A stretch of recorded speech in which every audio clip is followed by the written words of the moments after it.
Lone Ranger.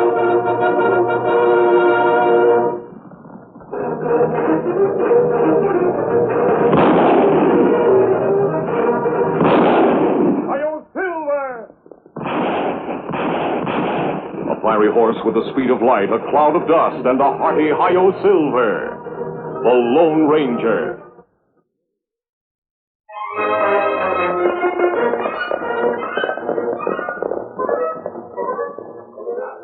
Bandit! Hello, Hamlet. Oh, it's you, mister. And Tonto. Well met, gentlemen. Well met. These are old friends. Horatio. You call Bill Horatio? Yes. Horatio was Hamlet's friend. He's a very gentle beast and of good conscience. More antique Roman than a Dane. Ah, I see you know your Shakespeare too, mister. Last time we met was in the Superstition Mountains. A long way from here, Hamlet. Oh, I just drifted here lately. There's a town nearby, Spring Valley, I'm thinking of settling down in. You struck it rich? I'm rich in knowledge, years, and health. There's no greater treasure than health. Why, then, the world's my oyster. Oh, I have a shack up in Pinto Canyon. Drop over and see me sometime. We'll be glad to. Farewell until tomorrow. Come along, Walter. Come along the radio. Poor old Hamlet. He's still dreaming of settling down. What him have in chest? I think it's books, Tonto. He's always been mysterious about it. Hamlet likes to play act a little. I think we better find a place to set up camp. Wait, Kimasabi. Look. We've seen those men before. Yes, Kimasabi, but can't remember names. Judd Ellis and Clem Hart. They belonged to Burt Martin's gang till he was captured. You think them go straight now? Perhaps, but I doubt it. They've always drifted from one crooked gang to another. Too tough to be honest and too weak to take anything but orders. Sounds like someone signaling for help. Shots come from Eagle Pass. Come on.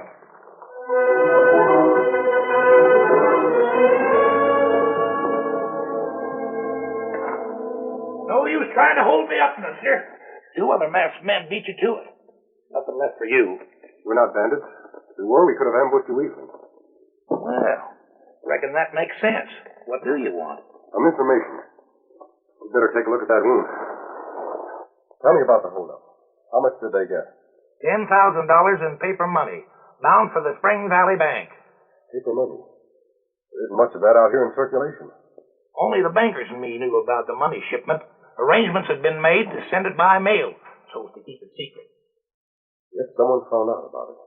Somebody from Spring Valley. They even knew where it was hid, in a hat box, in the back boot. Why do you think it was someone in Spring Valley? Well, the leak comes from there. Things like this have been happening a lot lately.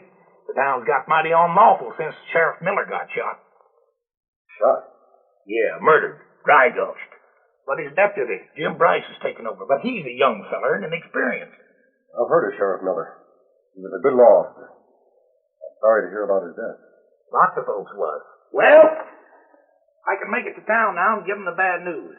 So long and thanks again.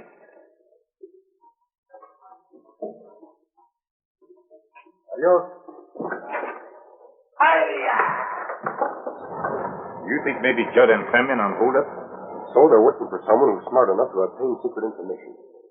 Tell us, suppose you ride into Spring Valley. Me look for them. Yes. Try to find out who their leader is. I'll scout the surrounding territory and meet you here later.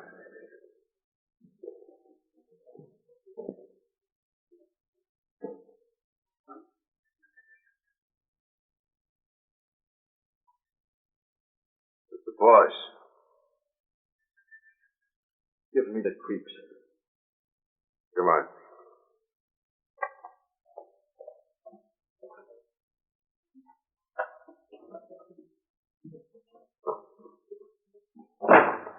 You know something, Judd? This all seems rather foolish to me. It does, huh? Yeah. We pull the job, we get the dough, then we come to this played-out mine and leave it for somebody we don't know and have never seen. You just saw him? Outside. You call that seeing them? Look, Clem, we've been over that before. When you joined up with me, I told you to be this way. I know, but I thought after being with you, why do you tell me more? I don't know anymore. That's what's so hard for me to swallow. I keep figuring you're holding something out on me. Oh? You've been figuring wrong. The least you could do is tell me how you hooked up with him. All right, but there ain't much to tell. I drifted into town after I got out of jail. One day the postmaster says to me, "You, Judd Ellis, there's a letter here for you." Any of the old gang knew you were here? No, not one of them. So I opened the letter. It was hand-printed, and it said if I was willing to take orders, I could make myself some easy money. It said I'd get further instructions and other letters from time to time. So that's how it started. And I kept getting the letters. And not about jobs to do, like the day's job. They'd tell me to leave the loot here. Then in a few days, I'd get a letter enclosing my share of the money. Well, whoever he is, he's always been square about that. Yeah, absolutely. One letter says, "Get yourself a partner. Our operation's going to be bigger." You came along about then, so I let you in on it. Darndest thing I ever heard of. I don't know, Judd. Somehow I don't like it.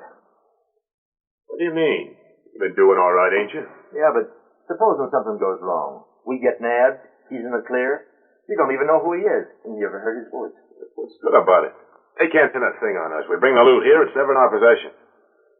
Now, if we get money through the mail, that's legal, ain't it?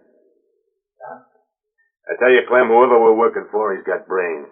And plenty of inside information.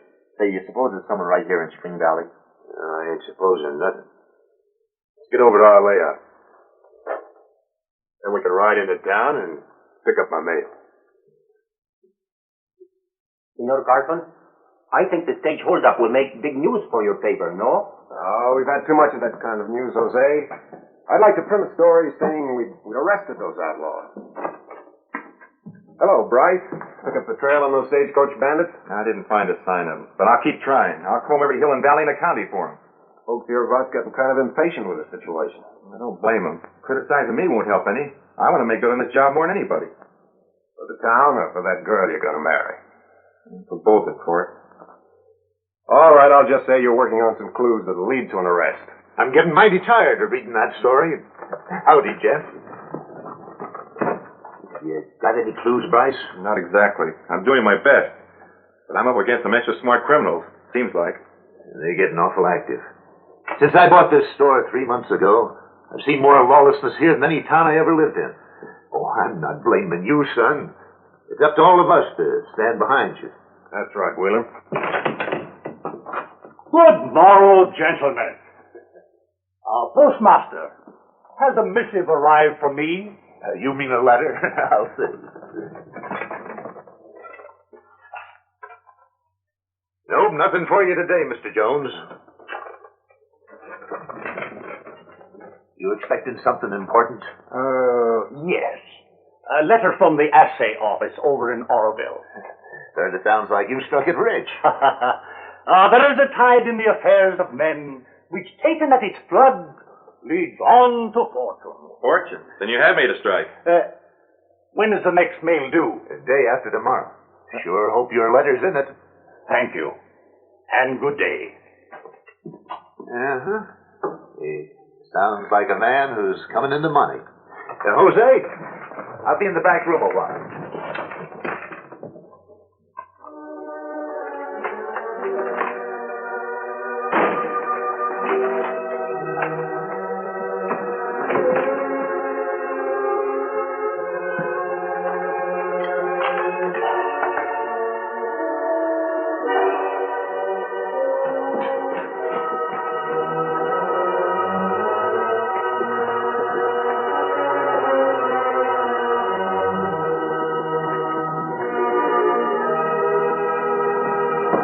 Any mail for Judd Ellis?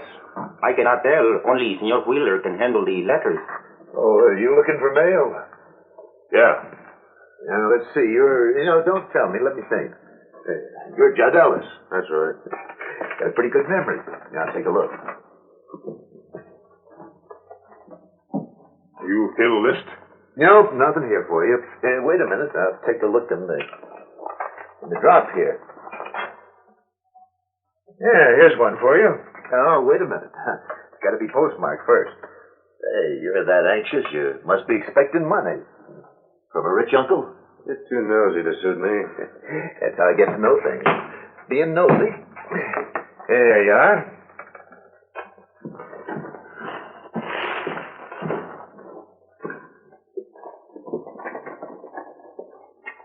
You know who Hamlet Jones is? Yeah, that loony old prospector. Why? The boss says here he struck gold. Let's get going. I'll tell you the rest as we ride.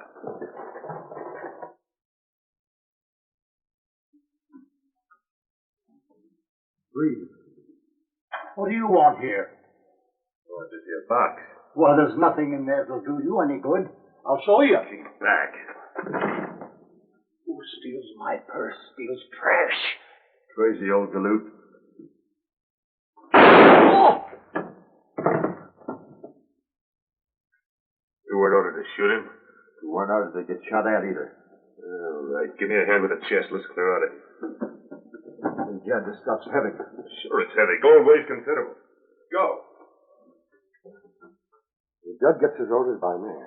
Look that way. Then him talk about Hamlet Jones and gold. I wonder why anyone would think that poor old Hamlet had much gold. That box is his. That could be it. Let's get to his cabin.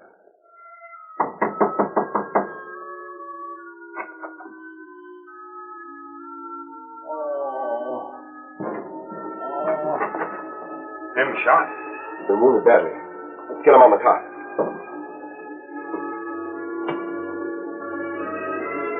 Get some water, Tonto.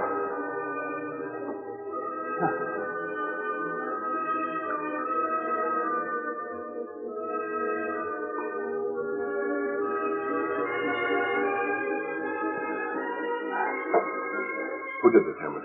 Can you tell us? Yes. 2 masked men. They took my books. Book in your chest? Yes. They were handed down to me by my dad, and my granddad, and my great-granddad. One of them was priceless.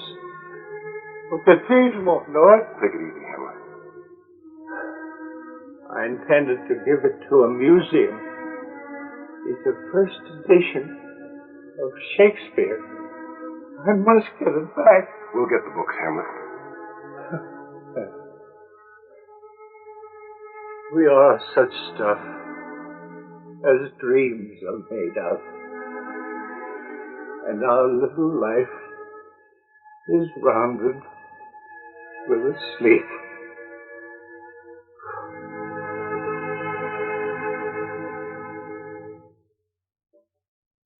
Poor old harmless Hamlet. Murdered because they thought his treasure was gold. Old books worth much. Yes, especially if one of them was really a first edition of Shakespeare.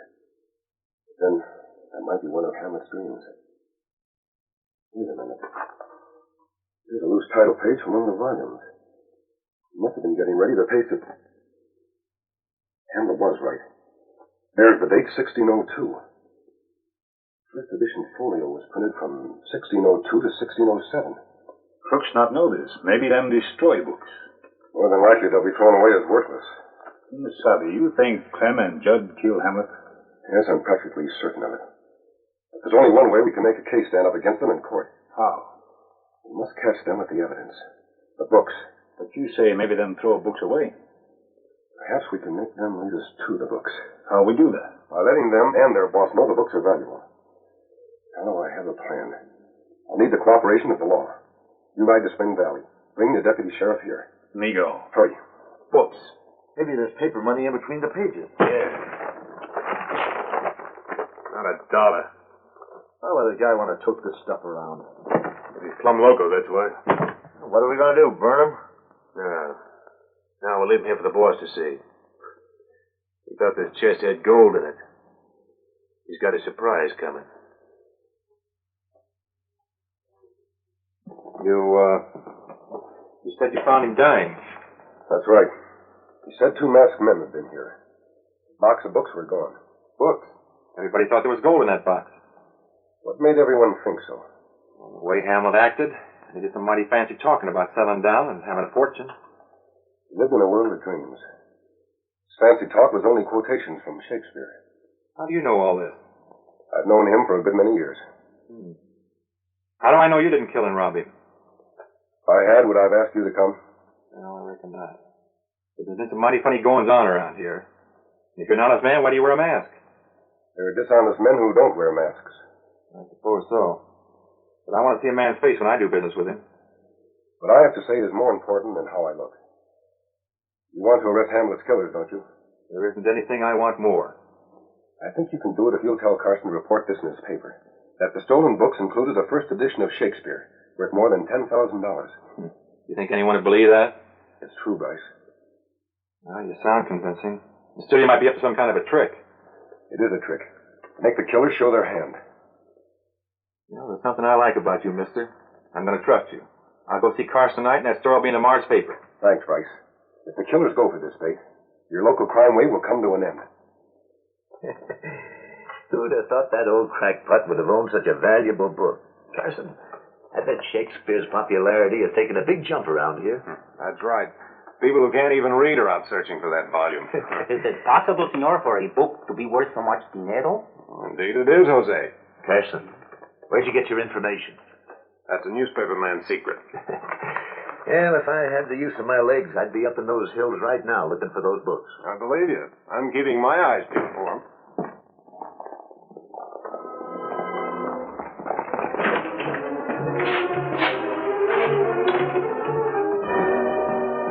Any mail for me? Yeah, I'll see. Yeah, here's one for you, Judd. Your uncle's writing you pretty regular. You know, Jose, I don't really think he's got a rich uncle. What did he say? I figured the books were worthless, so he tossed them in the chest at the bottom of some ravine. There's a map showing how to get there. Good. We're to take him up to the mine again, and he'll give us further orders. That means maybe we'll see him. Yeah, it sounds like it. Let's go. Come on. We'll trail him.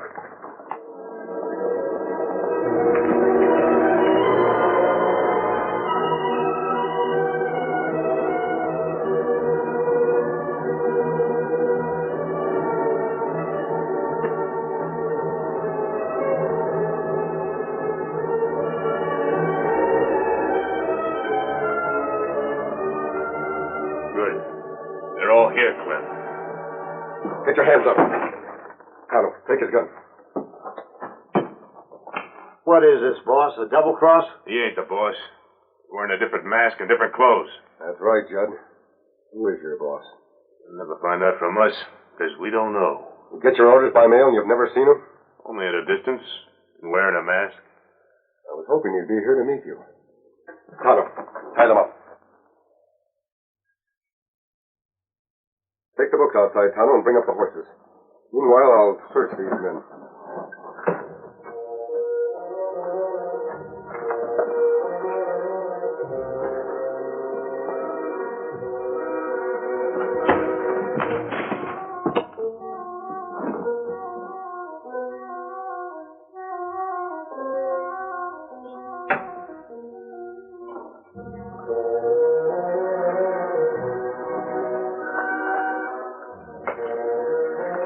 Got this letter from the post office today?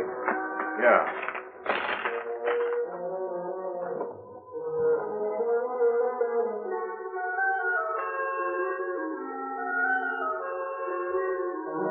Sounds as if your mysterious boss might come here.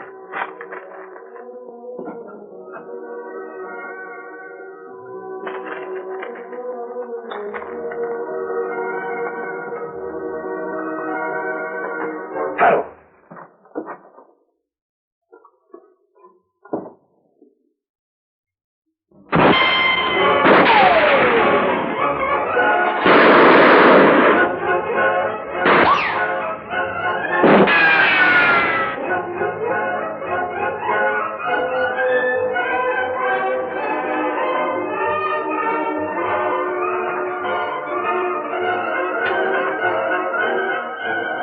You all right? Somebody hit me. It was Judd's boss. He tried to destroy us all. Him get away with books? Nobody almost did. Come on.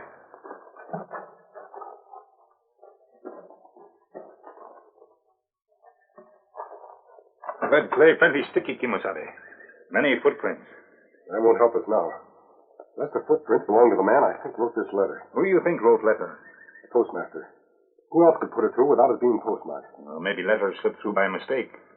Too good a lead not to follow through at once. You keep an eye on the books and the prisoners. I'm riding to Spring Valley. You have had a good rest, Senor Wheeler. Yes, fine. Thanks, Jose. Can I go to lunch now? Yeah, go ahead. Gracias.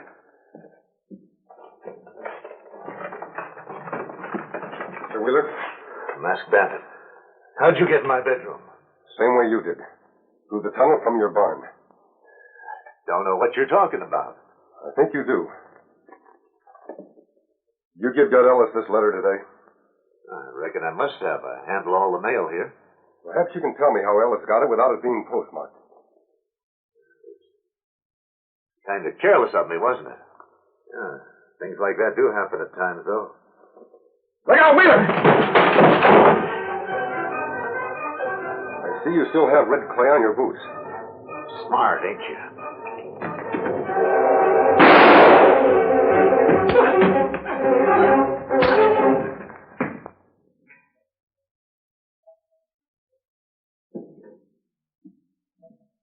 I located the stolen money in Wheeler's trunk in there.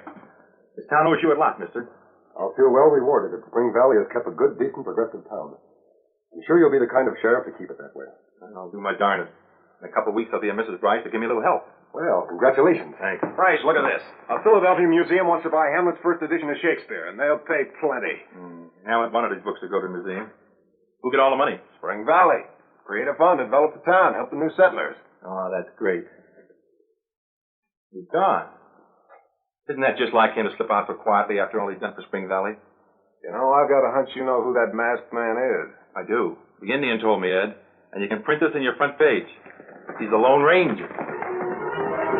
Hi-yo, Silver! Ahoy!